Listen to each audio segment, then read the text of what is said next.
Glória a Deus. Graça e paz, amados. É uma alegria muito grande estar com vocês mais uma vez, porque eu já estive em outras edições desta conferência Jesus Cop, e dizer da minha alegria em ver um engajamento de milhares e milhares de jovens no Brasil e em alguns outros países por onde eu passo, eles estão engajados também. Sem dúvida nenhuma, esse movimento nasceu no coração de Deus. Eu ainda me lembro quando o Douglas chegou em um dos nossos eventos e ele me mostrou um desenho com essa carinha, que é o logo hoje do movimento. E eu disse ainda para ele: você já registrou essa marca? Porque isso vai crescer muito. Isso vai alcançar o mundo. Certo? E realmente está alcançando o Brasil, e isto é só o começo, amém, queridos? Bom, há 35 anos que eu estou exercendo o ministério, há 35 anos. Meu pai, ele era pastor, já está com o Senhor, e eu sou pastor, o Douglas é pastor, e eu acredito que os meus netos serão também pastores.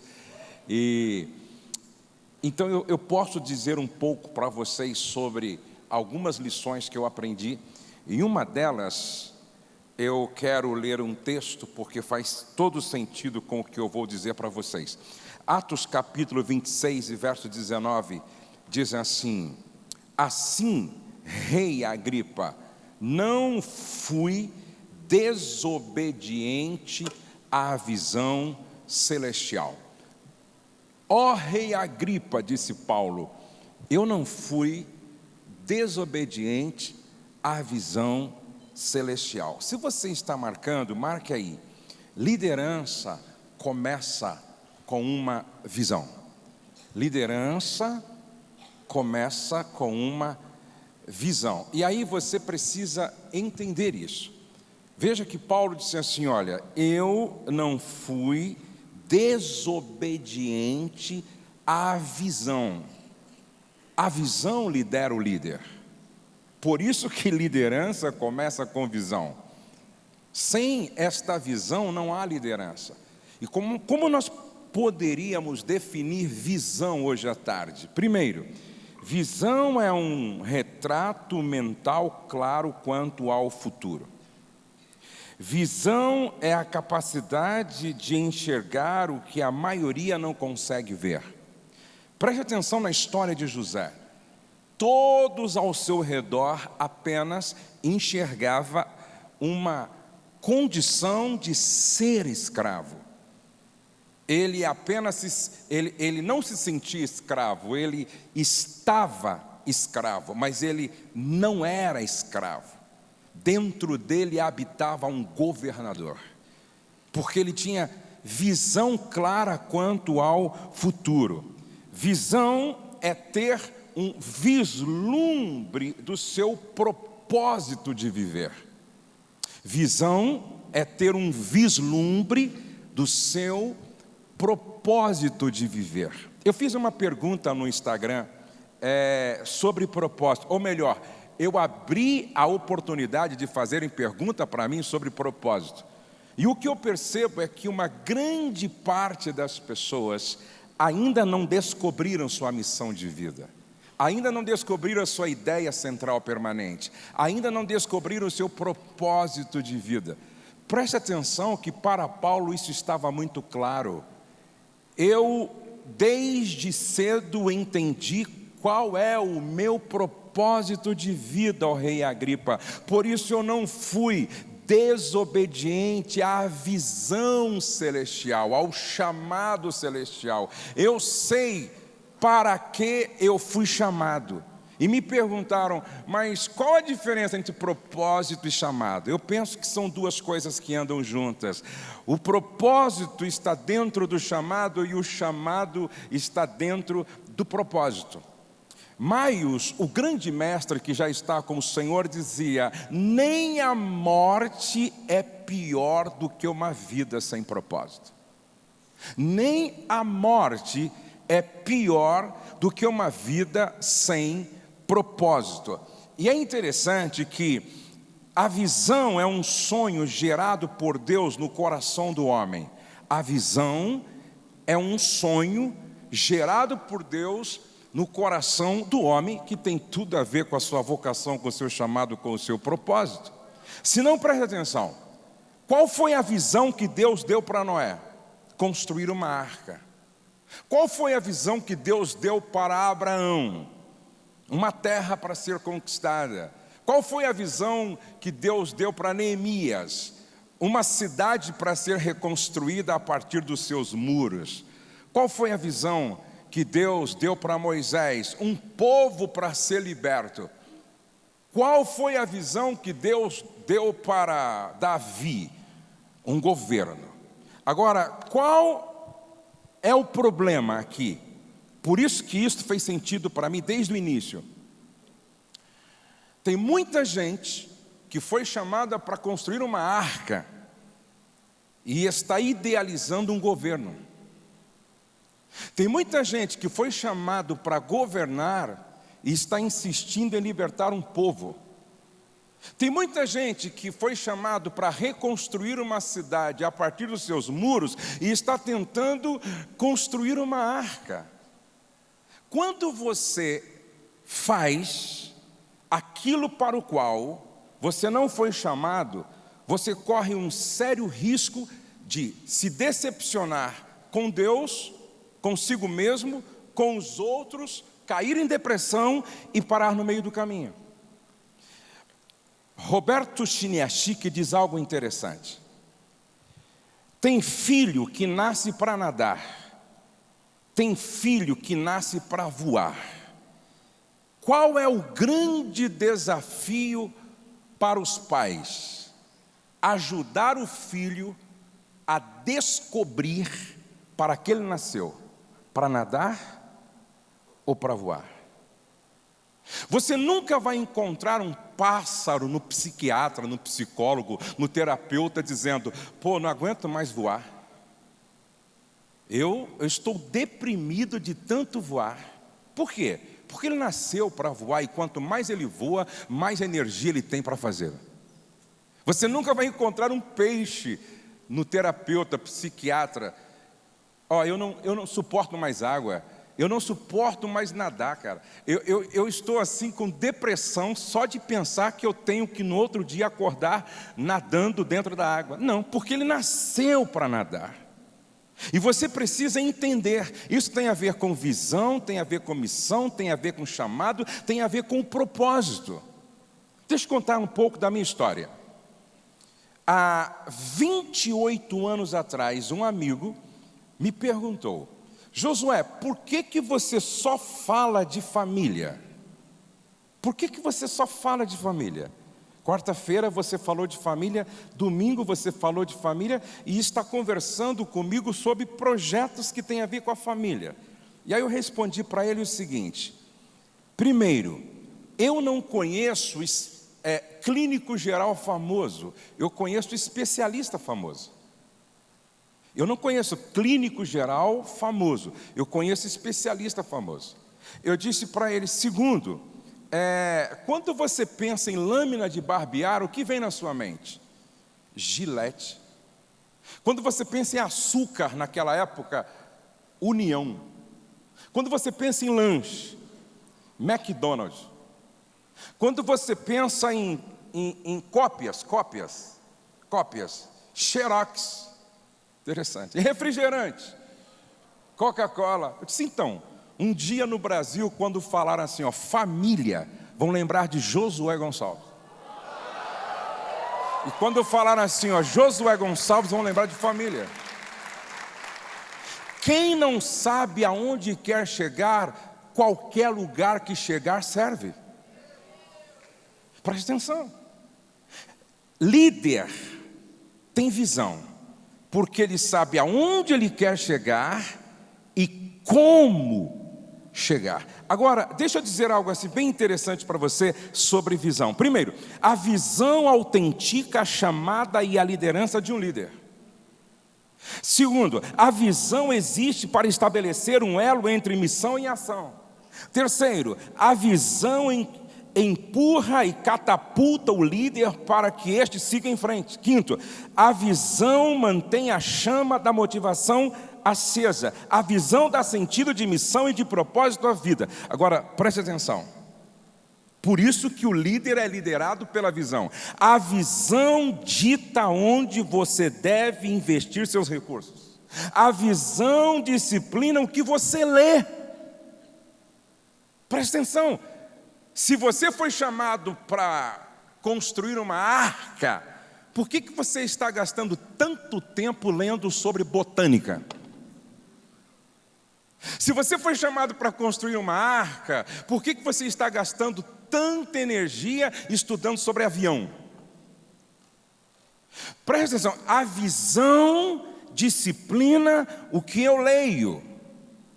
A visão disciplina o que eu ouço. A visão disciplina quais são as pessoas que devem sentar à mesa comigo. A visão disciplina minha dieta alimentar. Mostra-me o teu prato e eu vou falar um pouco sobre a sua visão. Porque se vai demorar tanto para eu construir essa arca, eu preciso cuidar melhor da minha saúde. Eu não posso beber qualquer coisa, eu não posso comer qualquer coisa, eu preciso vigiar mais a minha dieta. Pelo contrário, não será possível eu completar a obra, eu cumprir minha missão. Se vocês me entenderam até aqui, digam amém. Então, preste atenção. Precisa ficar muito claro para você esta visão, missão, propósito e chamado, que nasce a partir de Deus no seu coração. Agora, a segunda lição bem prática que eu aprendi no exercício do meu ministério é que não basta carisma no exercício da liderança, você precisa ter caráter. Presta atenção, não basta carisma, é necessário caráter. Um dia um jovem perguntou para mim: Pastor Josué, o que é necessário para ter um ministério que já está alcançando 35 anos, sem uma mancha, sem uma mancha moral, sem um escândalo? Eu disse para ele o seguinte: a longevidade do teu ministério depende da profundidade do teu caráter. Vou repetir. Quantos querem ir longe aqui? Íntegro. Levante a mão e diga amém. Então guarde isso. O teu caráter tem que ser tão espesso para suportar o peso do seu talento. Qual foi o grande problema de Sansão? O cara era talentoso, poderoso, ungido. Só que o caráter de Sansão não suportou o peso do seu talento. Por isso quem canta não pode cantar só com as cordas vocais, tem que cantar com a vida. Preste atenção. O seu caráter precisa suportar o peso do seu talento. Agora, não se preocupe excessivamente em alargar o seu ministério e negligenciar o aprofundamento dele. Porque quanto mais alto for o prédio, mais investimento se faz na fundação. Eu vou repetir. Quanto mais alto for o prédio, mais investimento se faz na fundação. Eu gosto do que eu encontro na palavra em 2 Reis, capítulo 4, verso 1. Uma esposa dá um testemunho lindo do marido. Meu marido, teu servo, morreu e tu sabes que ele temia ao Senhor. Porque ninguém conhece mais a gente do que a esposa. Mas em 2 Reis, capítulo 4, verso 9, há um testemunho de uma mulher sobre um líder chamado Eliseu. E ela dá esse testemunho para o marido, dizendo: olha, eu quero fazer aqui um quarto para receber um cara. Receber um cara? Hospedar um cara dentro da nossa casa? Sim, só que eu vejo que ele é um santo homem de Deus. É um testemunho de uma mulher a respeito do comportamento e da vida de um líder. Aí a gente encontra dois testemunhos que deveriam chamar muito a nossa atenção. Os filhos de Sevas foram tentar expulsar o demônio de uma pessoa. E aí o diabo deu testemunho de Paulo e disse assim: Jesus eu conheço e Paulo também, mas vocês quem são? Irmão, quando o diabo dá testemunho a teu respeito, é porque você é crente mesmo, cara. Quando o diabo dá testemunho a teu respeito, é porque você é íntegro mesmo. Agora, um dos testemunhos que mais me chama a atenção é quando Deus troca uma ideia com o diabo, bate um papo com o diabo, a respeito de Jó. E Deus disse assim: observaste lá o meu servo Jó? Íntegro, reto, se desvia do mal. Olhem todos para cá. Se Deus marcasse uma conversa com o diabo hoje, para falar a teu respeito, o que ele teria para dizer para o diabo sobre você? Isso é sério. Porque a gente pode enganar a todos, mas é impossível enganar o mundo espiritual. Eu vou repetir: a gente pode enganar a todos, mas é impossível a gente enganar o mundo espiritual. E eu termino com uma terceira lição prática. Eu sei que o Douglas colocou duas, mas eu quero deixar três dentro desse tempo. Paulo, aconselhando Timóteo, disse assim: tem cuidado de ti mesmo e da doutrina. Tem cuidado de ti mesmo. Visão, caráter e declaração de missão pessoal. Presta atenção.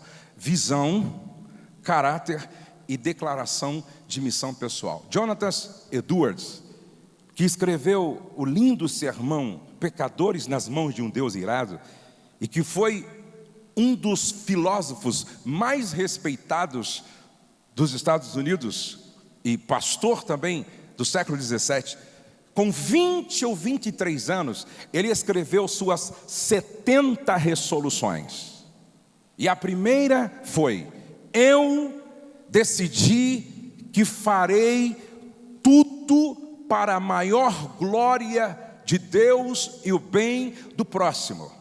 E quando ele escreveu as 70 resoluções, ele fez uma oração e disse: Deus, me ajuda a viver de acordo com essas resoluções até o dia da minha morte. E eu fiz a minha. E eu vou apenas aqui citar, acho que 4 ou 5.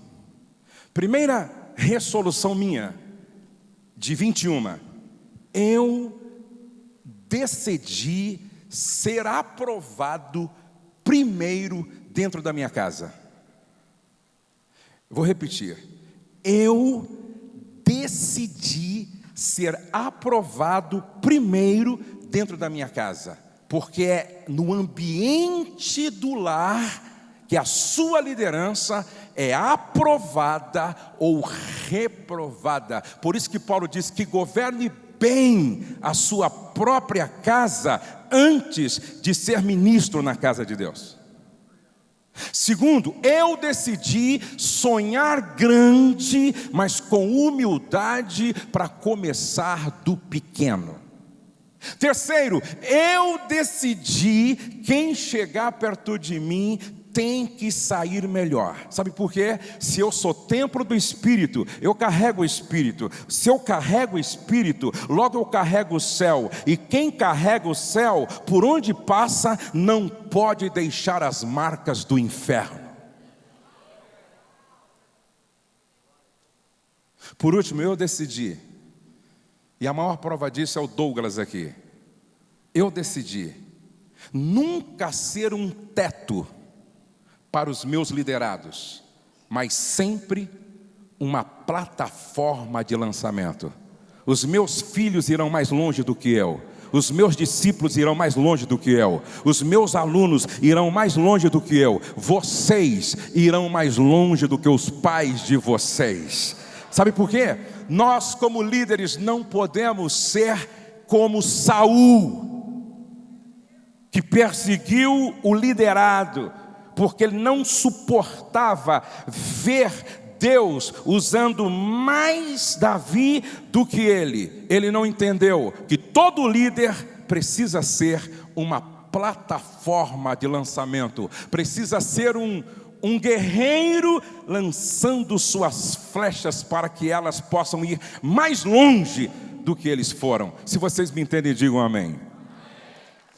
Meus amigos, eu quero falar de duas coisas. E eu decido uma coisa que eu acabei de aprender também com o pastor Josué. Eu decido que a próxima vez que tiver um desse, eu quero falar antes do pastor Josué e não depois. Eu decido isso. Aleluia. E meus amigos, eu quero falar de duas coisas muito simples. Eu não quero ser ousado na minha fala de verdade. Eu quero falar, a primeira coisa que eu aprendi é por que ser líder. E a segunda coisa é o dia que você não quer mais ser nunca mais líder. Eu só quero falar dessas duas coisas.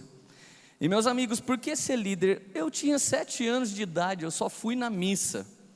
E eu escutei uma música. E o refrão dizia: tenho que pregar, tenho que anunciar, ai de mim se não faço. Como escapar de ti, como não falar, se tua voz arde em meu peito. Naquela hora foi a primeira vez que o Espírito Santo me invadiu. Eu dei aquela chapada católica tradicional, então eu não sei como é. Foi o primeiro. E eu não sabia o que tinha acontecido. Eu levantei e fui embora da missa. E eu tinha certeza absoluta que eu tinha nascido para mudar o mundo. E se você é um líder e você não tem essa sensação ainda, talvez você nem seja líder. Você precisa ter o sentimento de que você vai mudar o mundo. Um dia um cara me perguntou: por que quando você senta na mesa, você fica ouvindo as pessoas, daqui a pouco você quer se intrometer e fazer alguma coisa por elas? Porque eu me sinto responsável por todo mundo que senta na minha frente. Eu me sinto sempre assim, o cara que precisa fazer alguma coisa, que precisa dar uma semente, que precisa falar alguma coisa, que precisa dar um abraço, que precisa sorrir. Então se alguém fica para fora da mesa, eu vou lá falar com quem ficou para fora. E às vezes eu nem preciso gostar de alguém, eu sempre me sinto responsável pela vida de outras pessoas. E isso me consome. Então desde os 7 anos eu acho que eu vou mudar o mundo. O problema é que eu fui na missa domingo. Eu fui na missa domingo e eu falei, eu sou o cara desse refrão. Eu tenho que pregar, tenho que anunciar. Ai de mim, se não faço, como escapar de ti, como se eu não falasse. Eu cheguei na minha escola, EPG Dr. Lopes Chaves. Cheguei na escola, tinha um cara grande e ele bateu no rosto de uma menina. Tá, essa burra. E eu olhei para ele e falei assim: não, cara, esse cara não pode fazer isso com a menina. Eu falei: ei, meu, por que você não faz isso comigo? Ele fez também. Pá. Na segunda-feira, irmão, eu tinha certeza absoluta que eu nunca ia mudar o mundo. Então, basicamente, essas duas coisas que eu quero que você saiba que vai girar em torno da sua vida. Você vai achar que você vai mudar o mundo, e depois você vai ter certeza que você não vai mudar. E um dia você vai ser usado por Deus, você vai começar a ter certeza que você está mudando o mundo. Outro dia você vai sofrer uma decepção, você vai ter certeza que você não vai mudar o mundo. E um dia você vai estar lá no início da roda gigante, outro dia você vai estar lá em cima, e você vai girar o ciclo que Deus tem para você, acreditando e desacreditando, acreditando e desacreditando, amém? Eu só espero que você não faça nada muito ruim o dia que você não estiver acreditando. Eu chorei, cara. Eu falei assim: como que esse cara dá na minha cara, mano? Eu levantei, ele era muito grande. Eu pensei comigo: eu não vou mudar o mundo, azar das meninas, que as feministas se levantem para defender essa menina aí, estou fora. Não, eu não pensei isso, porque isso não era tão forte na época. Mas, meus amigos, a essência de líder é governar. A essência de líder vem na palavra suporte, e suporte está ligado a ficar debaixo, sustentar e também a suportar. Um cara que estava adorando aqui agora, o André Brisa, esse cara é meu cunhado. E eu sei quantas coisas nós passamos para ele chegar até aqui. Quando eu vejo minha esposa pregando, eu sei o que nós passamos para chegar até aqui.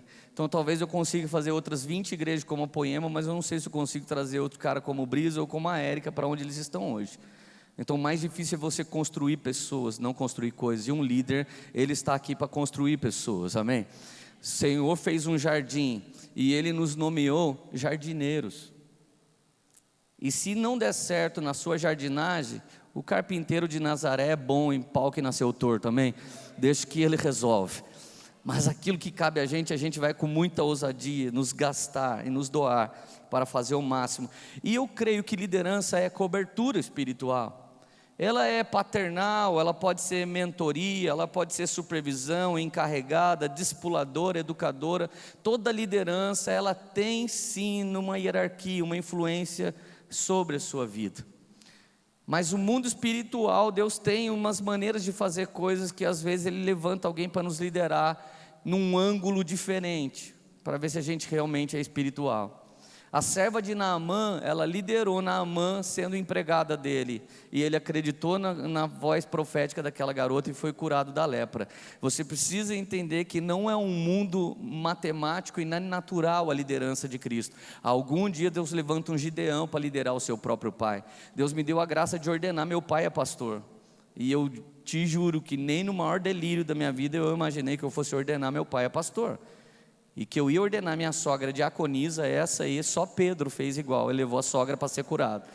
Então, me respeita, tá, gente, que eu sou de Deus.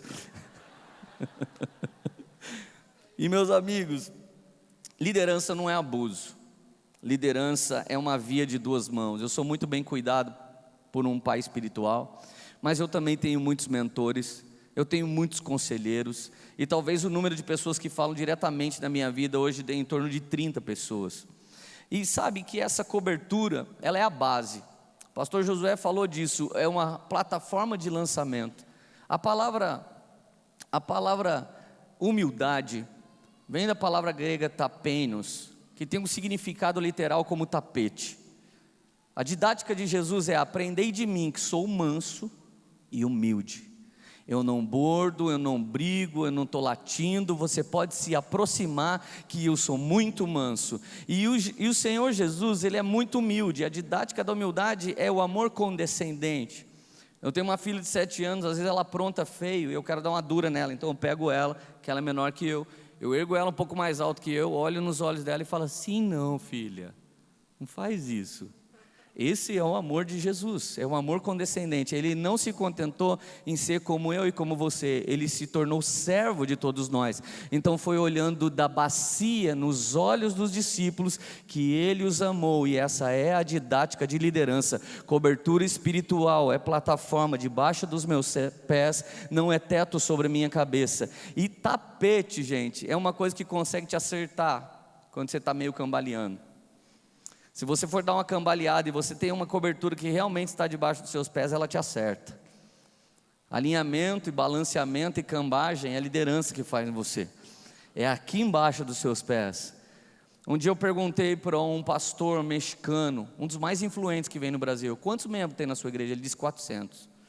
E para nós brasileiros isso já é um choque. Como que um dos caras mais relevantes que fala no Brasil tem uma igreja de 400 pessoas? Ele falou: o importante para um pai espiritual não é ter uma grande igreja, é lançar seus filhos bem mais longe. Esse é um grande intuito de ser líder. Você precisa sonhar. E se você não fizer isso, você vai sofrer. Porque hoje, por exemplo, eu tenho um canal no YouTube que tem 3.000 seguidores, porque eu não ponho vídeo, então ninguém me segue. Mas eu tenho um discípulo que tem muitos seguidores. Você imagina se eu ouvisse: o Leandro tem os seus milhares, E o liderado do Leandro tem seus 10 milhares. Eu poderia me sentir como Saul e atravessar a vida do meu filho, do meu discípulo, do meu irmãozinho, ou da flecha que Deus colocou na minha mão para eu lançar. Então, meus amigos, nós precisamos sonhar com uma explosão, com uma coisa muito significativa em relação ao que nós estamos vivendo hoje, em relação à liderança. Hoje tem um número muito grande dos maiores influentes dos próximos anos no Brasil, sentado aqui ouvindo, e amanhã vocês vão estar aqui falando, e nós vamos estar recebendo, numa medida recalcada, sacudida e transbordante, amém? Então quem tem autoridade, ousadia e humildade de sentar para aprender, vai poder se levantar para falar também em algum momento. Você está feliz ainda? E meus amigos, Jesus é o modelo dessa liderança, manso e humilde, que sempre dá as vantagens. Liderar nem sempre é fácil. Liderar nem sempre é fácil. Às vezes você tem que liderar gente que te atura. E de verdade você vai ter mais resultado em gente que te celebra do que gente que te atura. Gente que te atura você consegue levar até um lugar, mas gente que te celebra, ela vai sozinha com você em muitos outros lugares. Então a galera da outra face, de mais uma milha, que também dá a capa, é o povo que não quer saber do momento exato que acaba a conferência para vazar. Ele fica por aí para ver se tem mais alguma coisa para ele fazer. Ele fica por aí para ver se tem mais alguma coisa para ele poder simplesmente amar a vida do próximo, se relacionar com outras pessoas. Então normalmente é quem te celebra que vai mais longe com você na sua liderança. Só que até aqui eu falei de coisa boa, mas eu quero falar também de coisa ruim. Eu vivi 16 anos e meio extremamente apaixonado pela igreja de Jesus. Eu fui liberto assim. Eu entrei numa igreja pentecostal, eles puseram a mão na minha cabeça, eu caí endemoniado, levantei sem fumar, sem beber, sem cheirar. Nunca mais eu voltei a fazer isso. E eu fiquei apaixonado. Eu fiquei 16 anos e meio da minha vida apaixonado, até que um dia eu perdi minha paixão, entrei num burnout e eu quis parar e nunca mais pregar. Eu fui embora, fiquei 6 meses parado, achei que eu nunca mais fosse pregar. Achei que eu nunca mais ia encarar uma conferência como essa. E eu quero te dizer que muitas dessas coisas vieram por causa da dor. A dor de liderar. Meus amigos, os pastores muitas vezes têm um encargo financeiro absurdo. E se as pessoas honram com seus dízimos ou não honram, ele tem que pagar uma conta.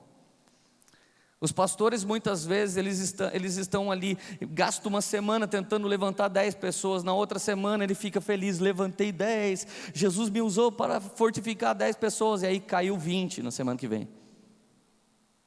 Você já parou para pensar? Você escolheu a igreja que você congrega, sim ou não? Já parou para pensar se o seu pastor te escolheu para congregar lá? É uma pergunta que a gente nunca faz. Pastor, o senhor não me escolheu de ovelha? Não, eu te recebi, irmão, e eu te aturo, aleluia. Imagina se você recebe uma resposta dessa. Eu acho que eu ia para outra igreja de raiva. Mas a verdade é que nós não escolhemos, irmão, nós aturamos. E é gostoso, Deus nos molda, Deus vai nos modelando. Cada um que passa arranca uma lasca da gente, a gente vai sendo esculpido ao caráter de Cristo, graças a Deus. E assim é uma maneira muito gostosa de mudar de vida, amém? Deixa os irmãos te lascar e vai sobrar uma escultura fantástica, modelo de Cristo de você, amém? Essa é a única garantia que você vai sobrar algum pedaço de você. Mas meu irmão, quando aparece um Judas, aí zoa tudo o barraco, velho. Não, aí você fala, não, mano, aí não dá, Jesus, vai ficar doente, beleza, ficar sem grana, é mais Judas, Jesus. Jesus, o Senhor já morreu por mim, eu não tenho que morrer por mais nada, eu não quero Judas na minha. Judas é o mais eficiente, Judas é o mais incrível. Judas, ele tem um perfil sedutor. Judas conseguiu unir, gente, a esquerda, a direita e os neutros na mesma política para fazer uma única coisa, matar Jesus. O que nem os crentes estão conseguindo fazer nas próximas eleições, Judas fez sozinho. Você acha que ele era bom ou não era? Pensa num bicho fantástico, Judas. Judas é aquele cara que anda com você. E se Judas seduz o saduceu, seduz fariseu, seduz zelote, faz todo mundo entrar no acordo com ele, imagina o que ele não fez para você ao longo da sua vida. Ele te amou, ele te honrou, ele trouxe Ferreiro Rocher para os seus filhos, ele te abraçou. Ele sempre clicou like na sua foto, ele era o primeiro a clicar, porque ele tinha uma empresa que clicava likes para ele continuar crescendo, ele contratava seguidores, ele era esse tipo de gente. É aquele cara tão envolvente que você fala, mano, esse aí é a quarta pessoa da trindade do meu ministério, só pode. E gente, o único cara que pode meter um machado em você e te derrubar é alguém que não é ramo com você, não é folha da videira e não é fruto da videira. Sabe quem ele é? Ele é o filho do Satanás. Porque um cara que fica na sua sombra e te dá uma machadada, ele nem sabe que ele corre risco da árvore cair para cima da cabeça dele, mas ele dá a machadada. E gente, quando chega um Judas, dói, machuca, fere. Você chega a pensar que você nunca mais vai se recompor. Sabe, Jesus e Judas, ele tem uma pregação do porquê ele fez isso. E sabe o que ele vai falar de Jesus? Gente, Jesus mudou a mensagem. Comecei a andar com ele, tirava a moeda da boca do peixe. Eu comecei a andar com ele e falava assim: eis que é chegado o reino dos céus. E ele multiplicava comida para os pobres. Ah, gente, Jesus está apavorando todos os partidos que quiseram cuidar do pobre de uma só vez. Ele veio e fez comida num só dia para todo mundo, só com a lancheira do Brunão do Morato. Ele só pegou.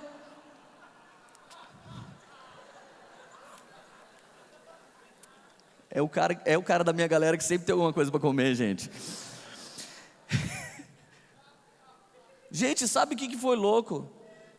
Jesus estava resolvendo o problema do mundo.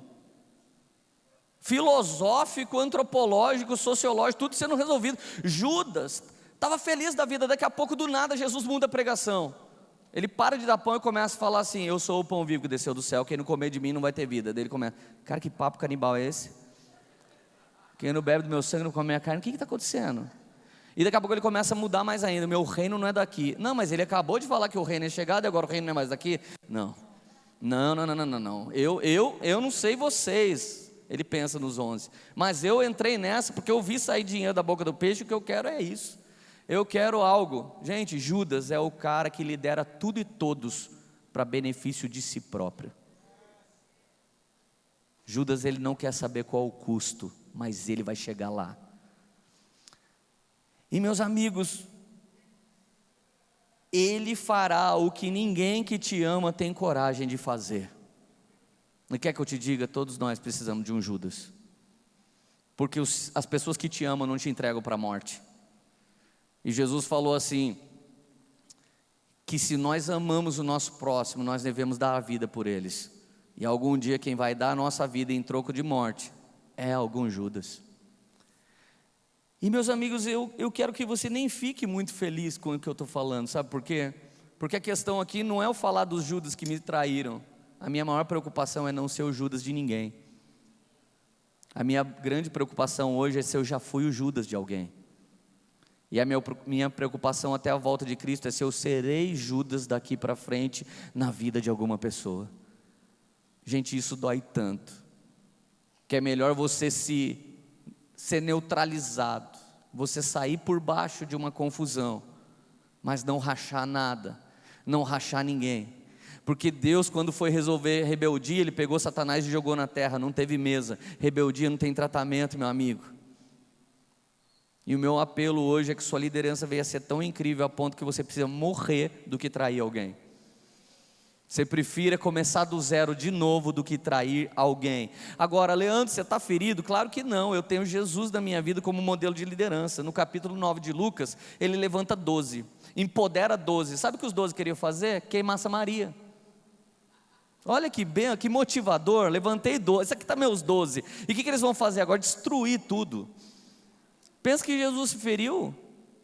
Só de raiva ele levantou 70, logo no vácuo, capítulo 10 de Lucas já levanta 70. Porque na verdade o poder da liderança é de Jesus, o poder da liderança é o Espírito Santo, o poder da liderança é a palavra de Deus. Então Deus não tem problema com o caráter do homem, no processo ele transforma o caráter do homem, ele muda. Ou o homem vai morrer para si para que Cristo viva, ou ele vai matar os outros para que ele viva.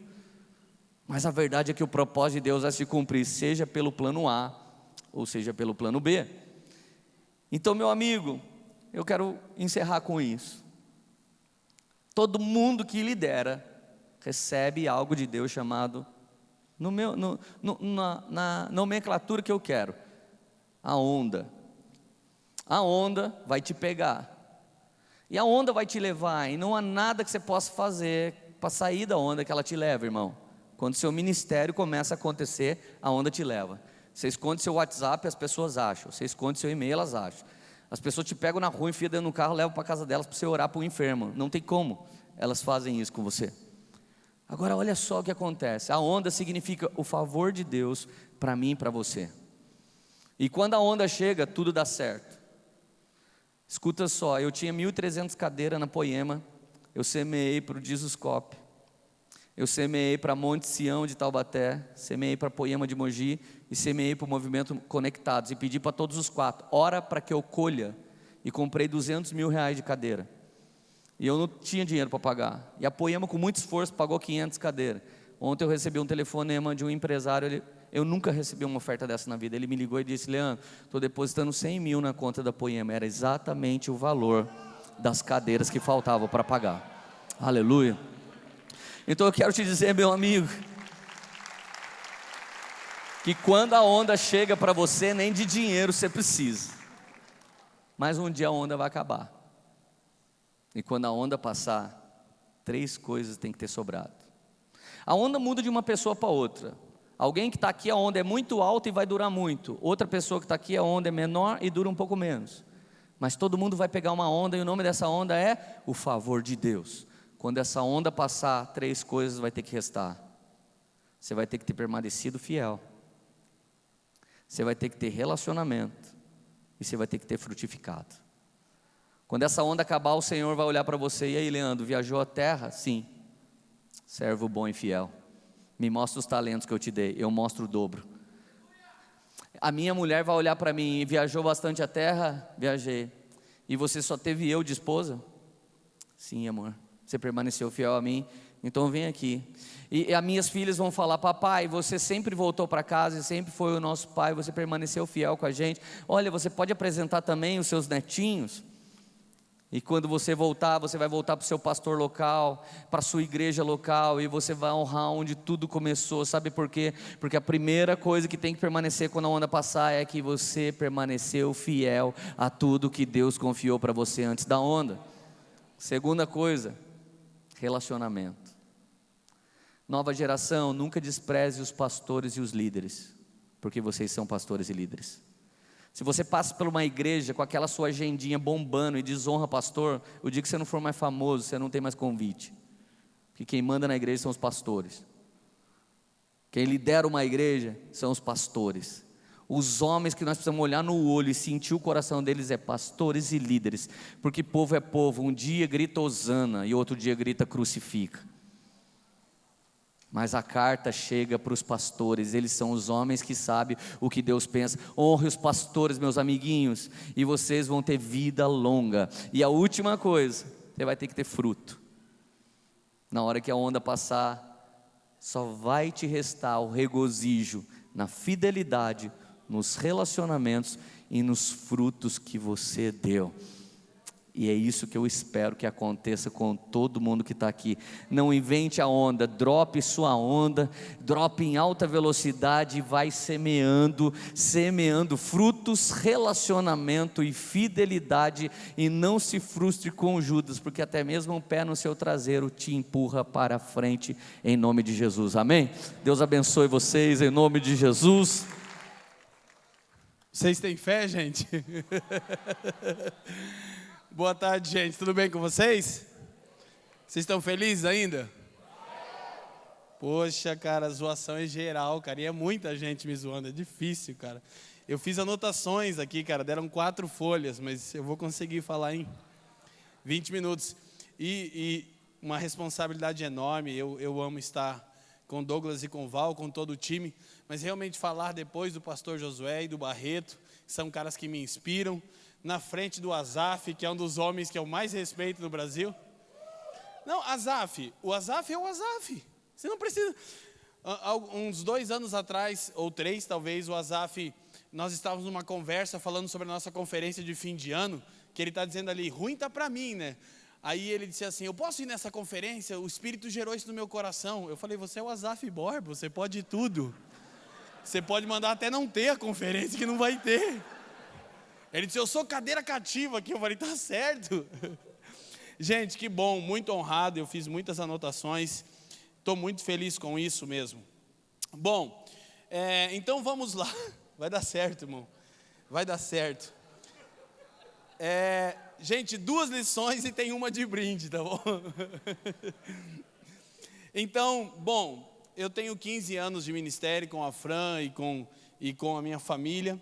É um tempo curto, até mesmo diante do que o pastor Josué, eu e o Lê, a gente é da mesma geração com o Douglas, mas algumas coisas eu tenho aprendido do Senhor. É difícil escolher só 2, mas eu escolhi aquelas que eu mais estou vivenciando agora. E a primeira lição, eu percebo como o Espírito vai convergindo todas as coisas. A primeira lição está muito relacionada àquilo que o pastor Josué Gonçalves falou. Basicamente, essa talvez seja agora, dessa estação, a mais importante lição que eu tenho aprendido. Qual é? Não queira suprir toda a necessidade e demanda da alma das pessoas. Demorou para que eu aprendesse isso, mas eu quero conversar com vocês a respeito disso. Eu vou desdobrar esse ponto, mas escute. Nós somos pastores, ponto. Ok? Então eu não devo, na dinâmica da liderança, procurar suprir toda a demanda, toda a necessidade da alma daqueles a quem eu discipulo e pastoreio. Por quê? O texto de Efésios capítulo 4, sem risada, gente. O texto de Efésios 4, especificamente o versículo 7, ele traz para nós algo extremamente significativo para cooperar nesse entendimento. Paulo está falando sobre a unidade do Espírito, a unidade da fé, que é o tema da nossa mesa, e ele passa a falar sobre os ofícios e sobre a edificação da igreja. Mas no versículo 7, Paulo diz assim: e a graça foi concedida a cada um de nós, segundo a proporção do dom de Cristo. Bom, o que Paulo estava falando? Que o dom que eu recebo tem um objetivo principal. Essa é a segunda lição. Qual é o objetivo principal do dom? Então eu já torno nela. Mas Paulo está dizendo que eu recebi algo. Nós estamos falando com líderes, estamos falando com homens e mulheres de Deus encarregados do rebanho de Deus. Alguns em formação, outros mais experimentados, mas a proposta desse tempo aqui é essa. Então, o que eu preciso entender? Eu não devo querer suprir toda a demanda que é gerada para mim. Por quê? Porque a graça é concedida a cada um de nós segundo a proporção do dom de Cristo.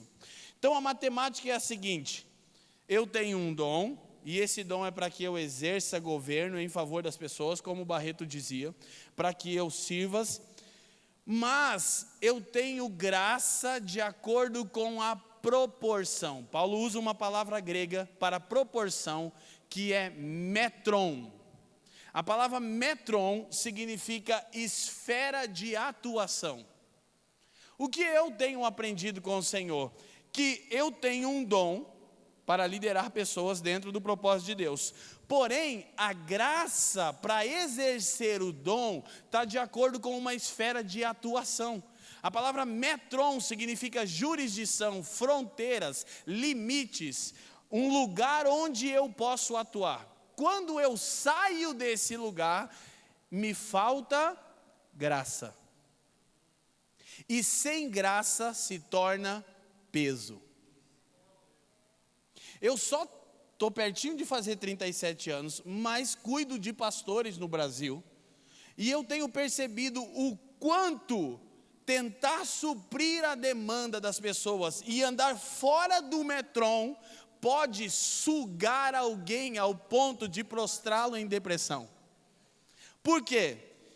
Eu talvez sou o cara mais... Bom, eu e o Lê vamos ter uma briga boa aqui, mas ainda vou puxar a sardinha. Eu sou o cara mais inapto para fazer o que eu faço aqui desses caras que estão falando. Eu realmente... Vamos brigar, né, Lê? Eu realmente sou inapto para isso, Azav. Eu venho de uma adolescência na drogadição, de orfandade do meu pai, de 6ª série de grau escolar, e sem nunca ter tido um seminário teológico, e eu fui chutado de uma denominação, há 12 anos. Então, eu realmente não tenho aptidão para fazer isso, mas eu tenho dom, graça e um metron de Deus. Sabe qual era a grande crise minha? No ano passado, nessa plataforma, eu preguei a mais importante mensagem da minha vida. Eu tenho recebido testemunhos e feedbacks do mundo inteiro. Do mundo, eu não estou falando de Brasil, são nações. Sabe por que foi tão poderosa? Porque ela foi fruto de um ciclo de maturidade, quando eu entendi o meu metron. Deus me deu algo e eu não sabia utilizar aquilo. Eu achava que havia recebido algo para confrontar, mas eu havia recebido algo para curar. Então, à medida que eu fui percebendo o meu metron, embora uma das coisas que, se o Senhor permitir, eu devo falar na outra oportunidade que eu vou falar aqui na conferência, tanto tem se falado, e outros homens podem falar com muito mais propriedade do que eu, sobre as áreas de influência. A gente está percebendo a vocação da igreja como nunca antes, ok? Mas, por favor, preste atenção nisso. Para mim, por muito tempo não foi fácil entender que o meu metron, minha área de influência era só a igreja. Eu realmente me sinto inapto. Eu tenho amigos que são caras que tocam várias áreas, eu falo, Deus, como eu queria. Mas eu comecei a perceber uma coisa, eu tenho graça para atuar na minha jurisdição. Então eu vou me tornar o quê? Um especialista. Por quê? Porque naquilo que Deus me deu, a edificação da igreja. Então, quando falarem em igreja no Brasil, vão lembrar de Leandro Vieira. E vão entender o que a igreja é. Agora escute, na prática, bom, a gente já pastoreia pessoas há muitos anos, mas a gente está numa estação diferente agora.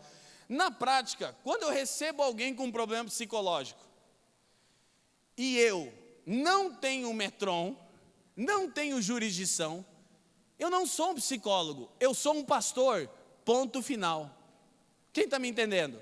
Então, se alguém vem no meu... Salvo pastores com formação psicológica, que é o caso de muitos. Se alguém vem no meu gabinete pastoral, olha que bonito isso, amor. No meu gabinete pastoral tem uma salinha agora ali, você vai achar incrível aquilo.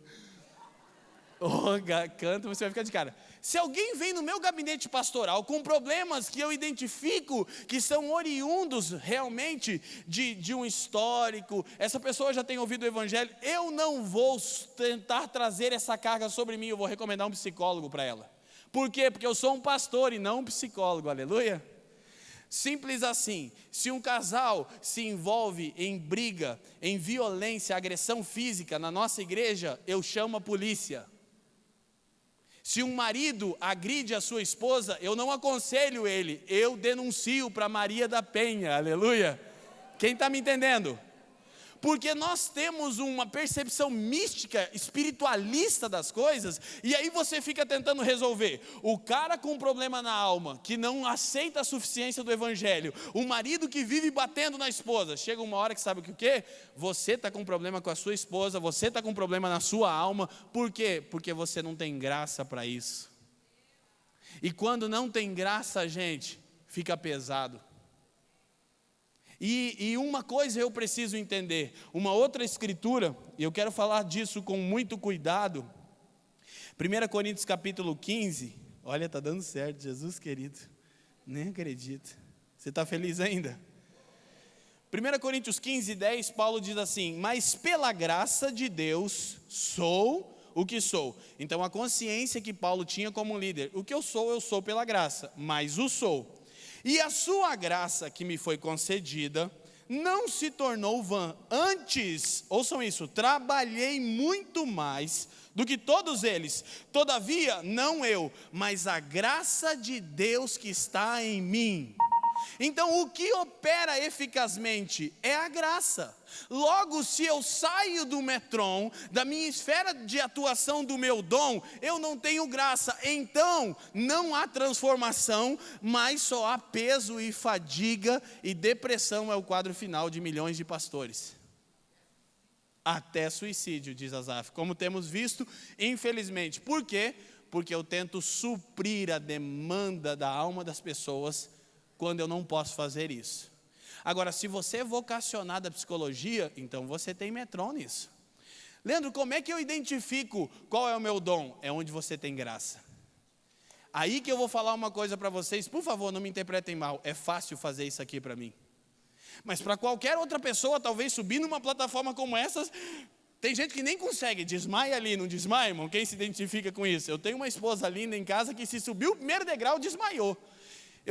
Eu sempre quero tirar foto com a Fran, pastor Josué, mas eu nem chamo ela, porque se eu chamar, ela já começa a desmaiar. Não é a medida da Fran. Agora, para mim, não é difícil fazer isso. Por quê? Porque eu tenho um metron. O dom é para a edificação da igreja através do ensino do reino. Eu tenho graça.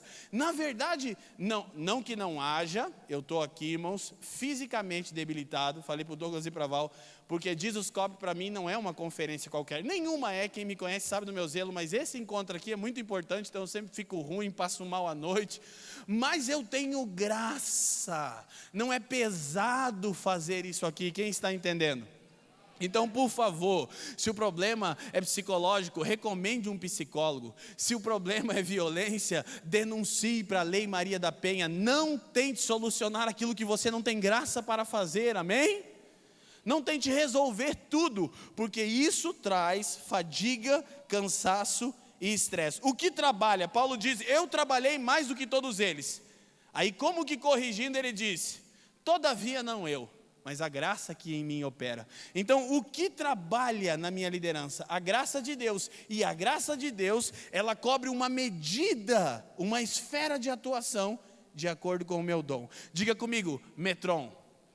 Você não vai mais esquecer isso.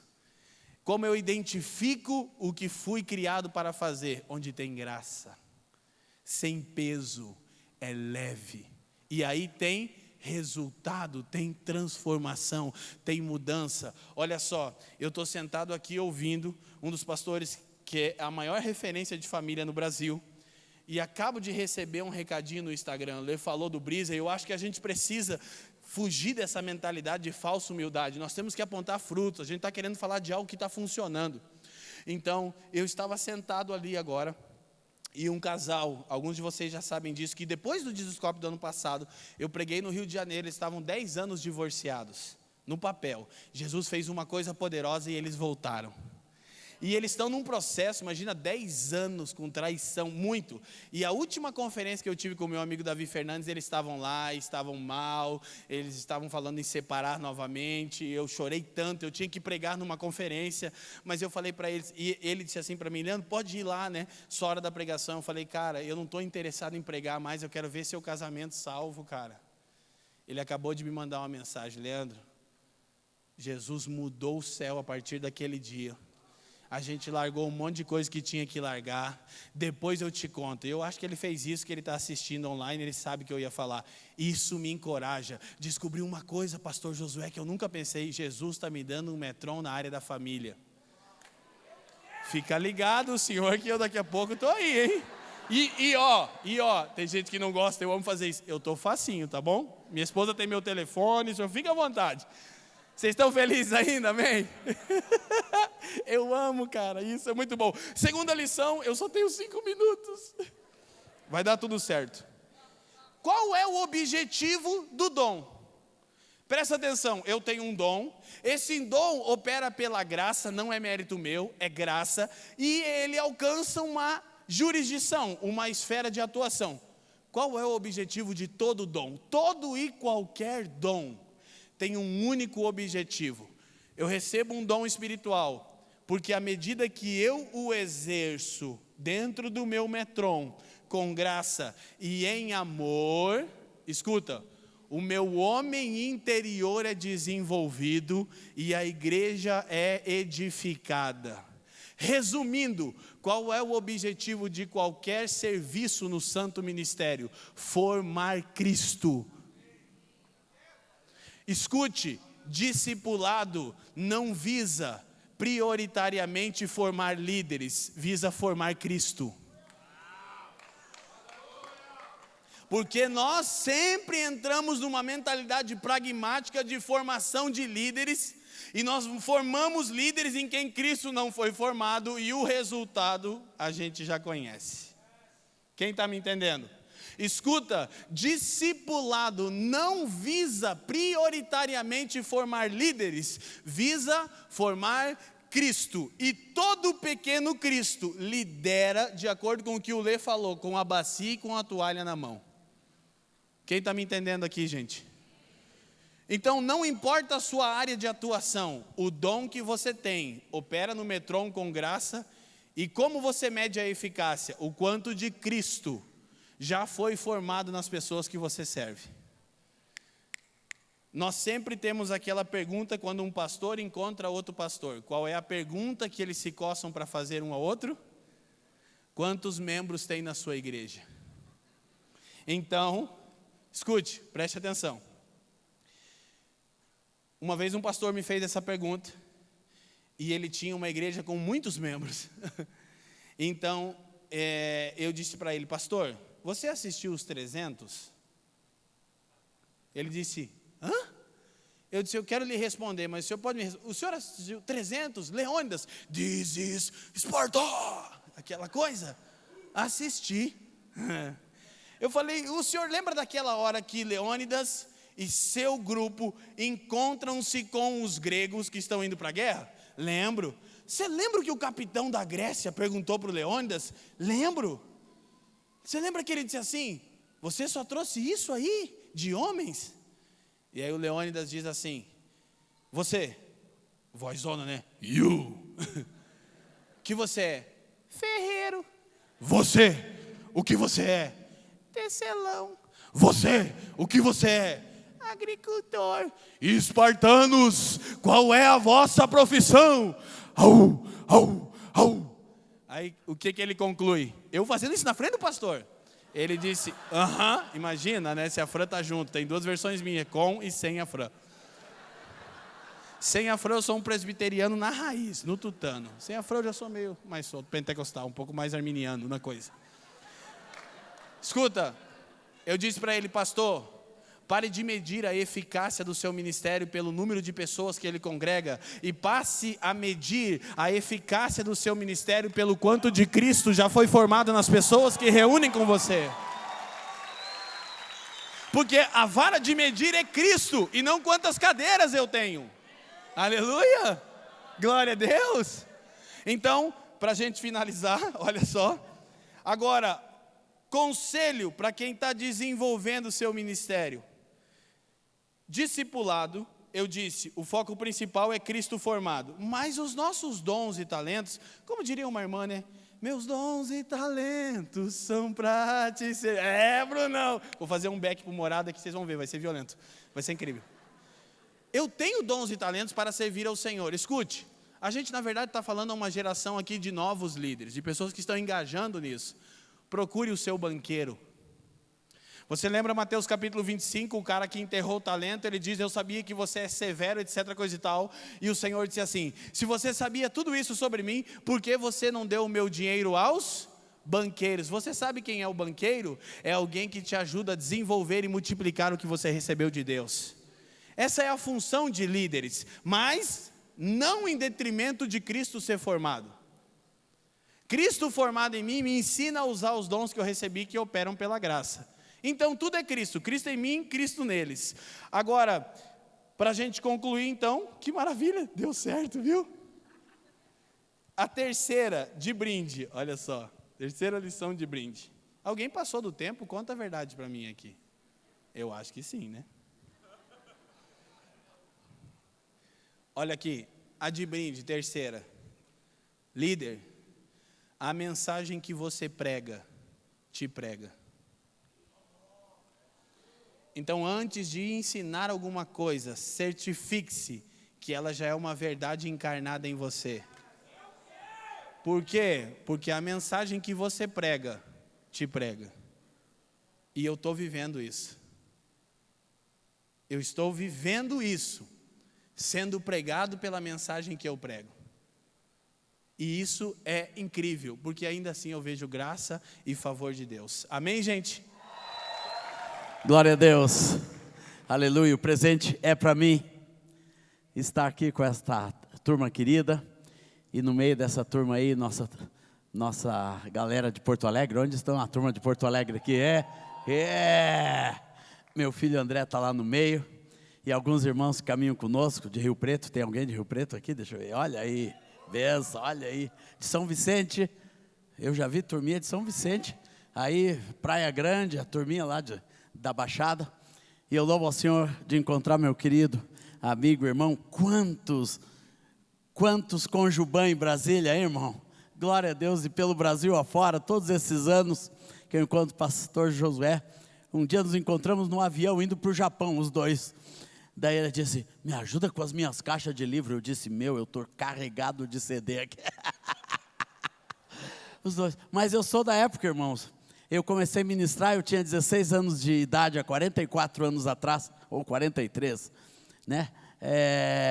Em que eu fui o primeiro que ousou deixar a barba. Primeiro líder de louvor com barba.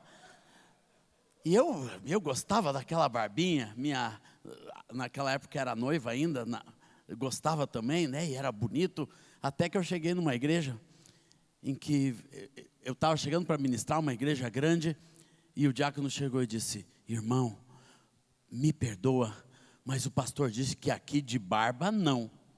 Eu disse, mas como? Mas não dá tempo para voltar para o hotel? Não, a gente já deixou os G2 lá no banheiro para o irmão. E eu fui lá porque eu amo a igreja, né, irmãos? Tirei a barba, glória ao Senhor, tirei a barba. Não foi a primeira vez que eu fiz isso. Eu lembro de duas e pasmem, está para acontecer de novo.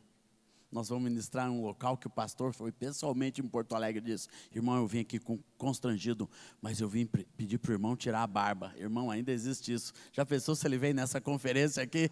Todos são barbudos. Os barbudos digam amém. Amém. Com muito orgulho, aleluia. Glória ao Senhor. Mas meus irmãos, são algumas décadas servindo ao Senhor. E eu gostei da palavra especialista, irmão. Porque várias vezes uma das maiores tentações que eu tive na vida é deixar aquilo para o qual Deus me chamou, deixar o meu chamado básico, que era levantar adoradores de todas as nações, adoradores que adoram ao Pai em espírito e em verdade. A visão celestial que o Senhor me deu foi essa, ainda quando eu era menino, vem a hora e já chegou em que os verdadeiros adoradores adorarão ao Pai em espírito e em verdade. Eu disse, Senhor, eu quero ser um desses. Eu disse isso ainda muito jovem, irmãos, quando o Senhor me chamou, e sempre alguma nuvem quis me tirar desta visão da adoração e de levantar adoradores, de formar adoradores, de gerar, de descobrir na igreja aqueles que têm o coração para adorar a Deus. E esse foi o meu chamado e a visão celestial que Deus me deu. Irmãos, então eu sempre fiz isso na igreja local, obrigado querido, na igreja local e pelo mundo afora. E fruto desse trabalho foi esse livro, Adoração quando a fé se torna amor, que vai estar à disposição dos irmãos nesse encontro também. E esse eu quero oferecer para o meu querido Douglas. Você vai sair daqui carregado de livro, viu? Querido, para você, glória a Deus. Mas dentro da pergunta que foi feita, que tocou profundamente no meu coração, eu quero falar sobre duas coisas que para mim forjam o líder. Me deixou por último aqui, depois de ouvir 3 monstros aqui, né?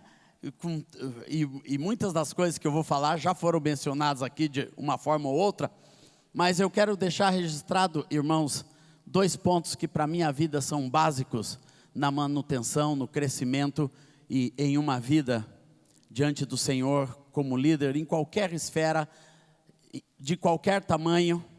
Foi falado aqui de profundidade, em qualquer profundidade, o que eu quero mencionar para os irmãos vai servir para a sua vida. E a primeira delas, quero dar como base bíblica o Salmo 103, versículo 17, que diz assim, mas a misericórdia do Senhor é de eternidade a eternidade, sobre os que o temem, e a sua justiça, sobre os filhos dos filhos, para os que guardam a sua aliança, e para os que se lembram dos seus preceitos e os cumprem. Para mim, um líder bem-sucedido e longevo, que vai longe na sua vida, tem que ser uma pessoa de alianças, que guarda as suas alianças.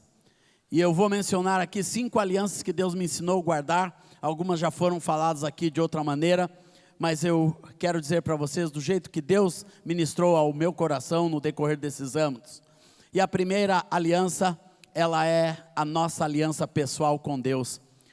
Todo líder tem que guardar a sua aliança com Deus, saber a quem você pertence, saber quem é Deus na sua vida, qual é o tamanho de Deus na sua vida, qual é a importância de Deus na sua vida, naquilo que você pensa, naquilo que você faz, na maneira que você age, o que você assina, quando você vai ou vem, você tem que saber quem é Deus dentro do seu coração, você tem que saber que a sua vida é o templo do Espírito Santo e que Deus habita dentro de você. Aleluia, glória ao Senhor, que você é o lugar de Deus. Glória ao Senhor, nós não apenas vamos em um lugar onde está Deus, mas quando temos uma aliança com Deus, Deus está presente na nossa vida e Ele se faz forte.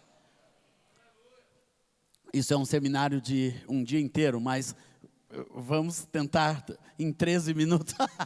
Aleluia, mas se o Leandro conseguiu, eu acho que eu consigo também. Glória ao Senhor. Glória a Deus. E o pastor Josué, com todo o conteúdo, conseguiu também. E a segunda aliança, primeira aliança com Deus, segunda aliança é a aliança que nós temos com a igreja, irmãos. A igreja é a menina dos olhos de Deus, é a construção de Deus nesse mundo. Foi o que Jesus disse que estaria edificando com tudo que Ele fez neste mundo. Ele não queria adeptos, Ele não queria, Leandro, um grande número de pessoas, multidões e multidões, muitos seguidores no Twitter, nem no Facebook. O que Jesus queria era edificar a igreja, um lugar em que as portas do inferno não prevaleceriam contra ela. E é isso que Deus ainda está fazendo. Está edificando a sua igreja, aleluia, e todo líder que se preza, todo líder que honra a Deus verdadeiramente na sua vida, ele honra a igreja, razão pela qual eu tirei minha barba e vou tirar quantas vezes precisar. Sabe por quê, irmãos? Porque eu amo mais a igreja do que a barba, ou qualquer outra coisa, né? Eu amo mais a igreja do que o meu estilo pessoal, e aquilo que eu represento, ou posso fazer, ou falar. Eu amo a igreja. Eu decidi uma coisa na minha vida: eu nunca vou dividir a igreja, eu nunca vou manchar a igreja. Razão pela qual, irmãos, na igreja onde eu me converti, eu ainda estou lá com os meus dois pastores, pastor Erasmo Ungarete, pastor Moisés Cavaleiro de Moraes, meus líderes espirituais, porque eu amo a igreja, aquela igreja que eu ajudei a formar lá em Porto Alegre, aqueles irmãos que estão conosco, com quem eu convivo toda a minha vida cristã, praticamente as mesmas pessoas, nesses 45 anos de vida cristã, 43 anos de ministério, eu convivo com os mesmos pastores, com os mesmos líderes, porque eu amo a igreja, e a igreja pelo mundo afora, onde quer que eu esteja. Sabe por que eu estou aqui nessa conferência? Por causa desta igreja amada, Bíblica da Paz, pastor Edson Rebustini, que eu amo este lugar, desde que começou lá num galpãozinho, porque eu sempre amei a igreja. Eu nunca fui um cara das mídias, nem dos grandes eventos de prefeitura, nem de feira, por aí afora. Eu sempre fui o cara das igrejinhas, irmãos. Eu já fiz turnê pelo Brasil andando de ônibus, indo de Porto Alegre ao Rio Grande do Norte, parando nas capitais, descendo e abençoando a igrejinha lá daquela cidade. 40 dias de ônibus andando, quando não tinha avião, era assim que a gente se movia, com o violãozinho, a mochilinha, e ia pelo Brasil afora. Eu acho que até você pegou isso, andando de ônibus, ministrando a palavra de Deus, ministrando para as famílias. Isso foi o que Deus nos deu, foi assim que começou. Não tinha tudo isso aqui não, irmãos. Uma banda era uma raridade. Eu chegava com um violãozinho na frente da igreja, cantando: Deus está aqui, tão certo como o ar que eu respiro. E o violãozinho de nylon, não tinha nem microfone para o violão, né? E quando uma corda quebrava, chegava alguém, estava se exibindo, viu? E quebrou a corda. Eu sempre lembro disso, que uma vez arrebentou a corda, e o irmão chegou, viu, estava se aparecendo aí, estava se exibindo e quebrou a corda, né? Foi assim que começou, na simplicidade, irmãos, de andar diante do Senhor, mas amando a igreja. Por isso que a minha agenda, ela se completa para o ano inteiro, nas mesmas igrejinhas, irmãos. Tem lugares que eu vou há 25 anos e continuo lá, indo na mesma igrejinha, porque antes só tinha 25 membros, agora tem 2.500, e eu continuo vivendo a vida da igreja, junto com os irmãos na igreja. Esta igreja aqui, que me recebe no fim de semana e que proporcionou também esse encontro maravilhoso, é uma igreja que eu conheço desde o início, quando Deus começou a abençoar pastor Edson e as demais igrejas pelo Brasil afora, que nos recebe, porque eu amo a igreja. E honro a igreja, e tenho uma aliança com a igreja do Senhor Jesus. Glória ao Senhor Jesus, que direciona sempre a minha vida. Terceira aliança é a aliança que nós temos com os nossos pastores. Primeira coisa que Douglas falou, chamar meu pastor, meu discipulador, o homem a que eu honro, que é a autoridade espiritual de Deus sobre a minha vida. Que bom, meu amado, por isso Deus tem te levantado, porque essa é uma das alianças que nunca pode ser rompida. Quando você tem um pastor, alguém com quem você tem aliança de vida, que está ali, que gerou a sua vida, que abençoou a sua vida, que chorou com você, que te fez crescer, é uma aliança de vida e uma aliança de amor que nós não podemos desprezar. Tenha uma aliança com os seus pastores. Você quer crescer com aqueles que cuidam da sua vida, pode ser teu pastor, teu tutor, teu discipulador. Eu tive a bênção de ter 2 pastores maduros sempre do meu lado, minha vida inteira, que já são velhinhos hoje, mas continuo em uma aliança de amor com eles. É você lembrar deles, é abençoá-lo. E eu decidi, pastor Josué, eu quero ser uma bênção para os meus pastores até o fim da vida deles. Eu decidi, eu quero ser motivo de alegria para os meus pastores até o fim da vida deles. Glória ao Senhor Jesus. E eu recomendo isso para você, meu querido irmão e irmã aqui nesse lugar. Terceira aliança, quarta aliança, irmãos, é a aliança com a família. É a aliança que nós temos, e eu louvo a Deus pelos irmãos todos que estão nessa liderança. Todos são maridos de uma só mulher, pais dos seus filhos, que honram a sua casa, que honram o casamento, que estão com a bandeira levantada na igreja do Senhor, dizendo: o casamento é uma instituição de Deus, que Deus fez entre homem e mulher, e nós amamos isso, e nós honramos isso, e nós honramos nossos filhos, honramos nossa casa, aleluia. Todo homem de Deus que quer ser alguém no reino de Deus, você tem que ter uma aliança com a sua família. Glória ao Senhor. Tem que ter uma aliança com a sua família. Como meu querido, qual o nome do irmão que falou? Isso, você, Leandro também, né? Leandro Barreto falou: quando você chegar diante de Deus, lá vai estar a sua esposa. Vai estar assim, viu? Ela já está perto de você hoje falando, mas vai estar lá sua esposa, vai estar lá os seus filhos, vai estar lá os seus irmãos chegados, seus pastores. Nós vamos encontrar na eternidade, irmãos, aqueles que nos são queridos, a quem Deus nos confiou para gerar e para viver perto de nós. Por isso eu amo minha família, amo minha esposa. Glória a Deus, é uma alegria tê-la comigo, ter meu filho aqui. André, onde tu está? Hein, meu filhão? Está lá meu filhão André amanhã. Glória a Deus, ele continua aqui com a turma de Porto Alegre.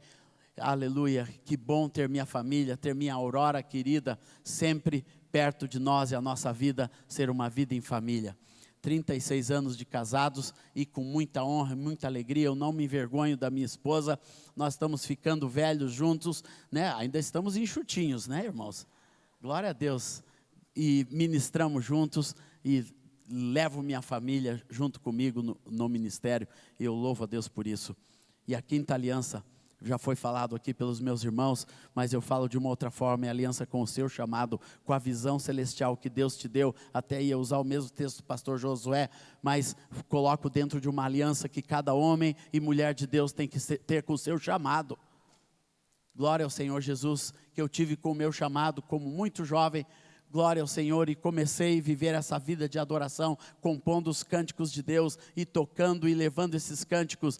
Antes de ter rádio ou qualquer outra coisa, tinha os LPs grandões, que uma caixa de LP era terrível, a gente não levava mais 50, 60 LPs por aí afora. Hoje só diz assim: ó, meu disco novo, Graça, acabou de ser lançado, está no Spotify, viu? A gente só diz isso, não leva mais nada. Pode procurar lá, Azaf Borba, Graça, no Spotify. É um trabalho novo que Deus nos deu, mas antes só era nas caixonas. Livro a gente tem que levar ainda, né, irmão?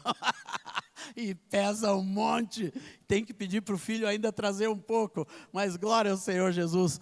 Mas quando você ama o seu chamado, você descobre algumas coisas. Primeiro, todas as coisas te são lícitas, mas nem todas te convêm.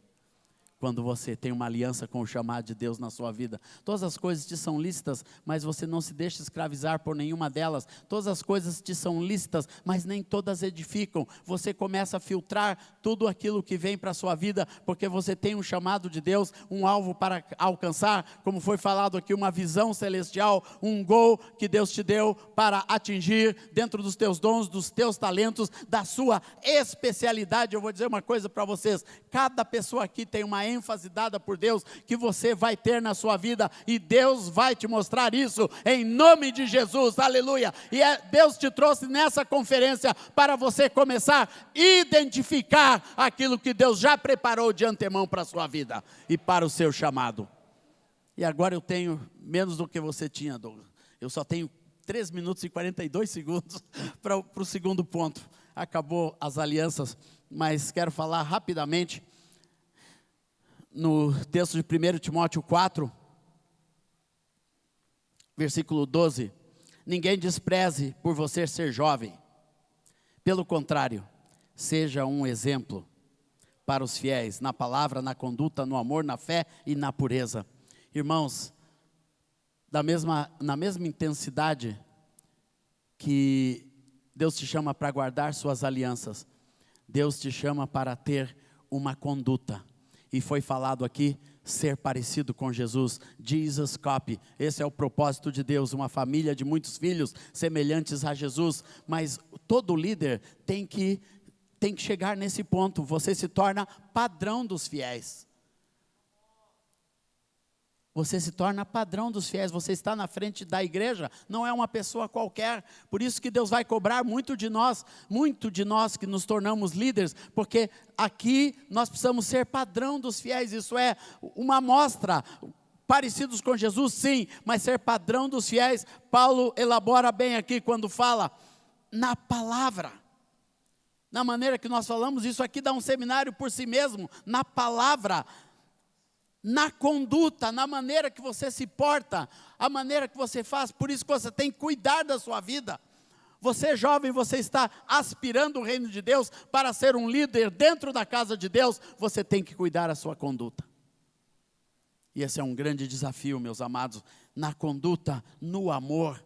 Nós podemos ser fracos em tudo, mas não seja fraco no amor. O amor é o perfume da igreja, irmãos. É o perfume de Jesus. Jesus não tem um perfume, né, que é derramado fisicamente. O perfume de Jesus é o amor dos discípulos.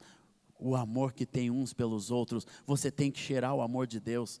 Você tem que ter o perfume do amor de Deus. Onde quer que você esteja, você tem que ter o perfume de Cristo na sua vida, que é o seu verdadeiro amor. Na fé, nós precisamos ser homens de fé. Glória ao Senhor Jesus. Fazermos as coisas por fé, não uma fé transcendental, mas uma fé individualizada que você tem no seu Deus, que você pode dizer: eu sei em quem tenho crido e sei que Ele é poderoso para fazer na minha vida infinitamente mais. Eu creio no meu Deus, eu vivo para o meu Deus, aleluia. Liderança, irmãos, é aprender a viver para Deus e viver por fé.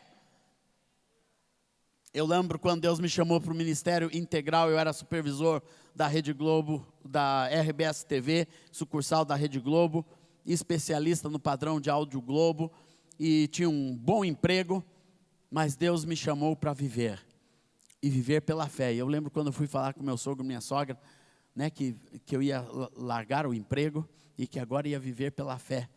Eu lembro que um deles, não sei se foi o sogro ou a sogra, disse: o que é viver pela fé?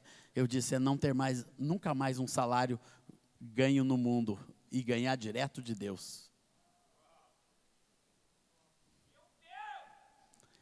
E amém, irmão.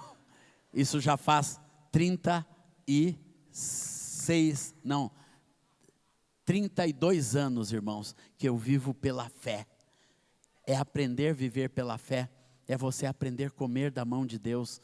Não importa se você tem um emprego, você continua vivendo pela fé. Se é funcionário público, que parece que nunca vai para a rua, a não ser quando o governo atrasa o seu salário, mas é viver pela fé também, irmãos. Hoje nós temos que aprender a viver pela fé em qualquer lugar, terminou, em qualquer ponto, né? De qualquer forma, você tem que aprender a viver pela fé e saber o que é a sua fé dentro do seu coração, o que ela representa para você.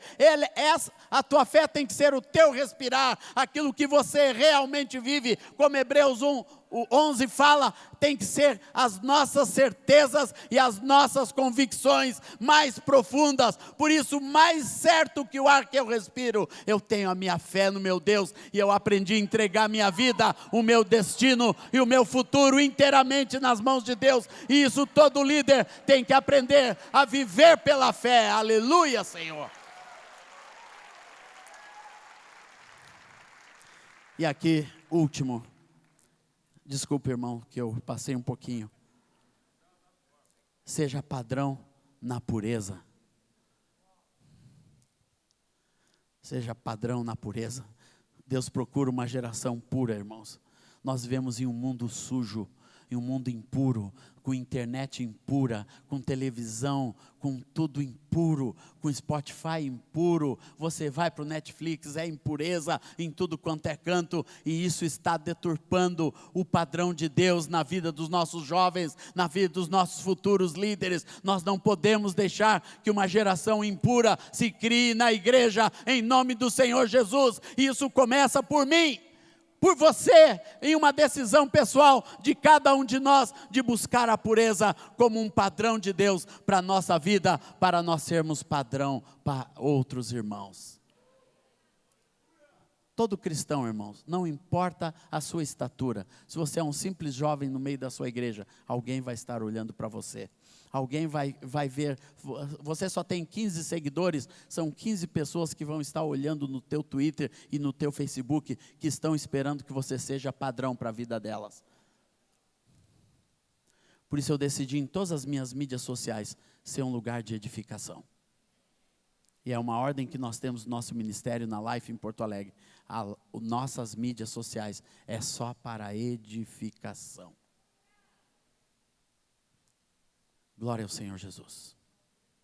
São essas duas coisas. São essas duas. Guarde as suas alianças e seja um padrão de vida diante de Deus. Obrigado, meu amado.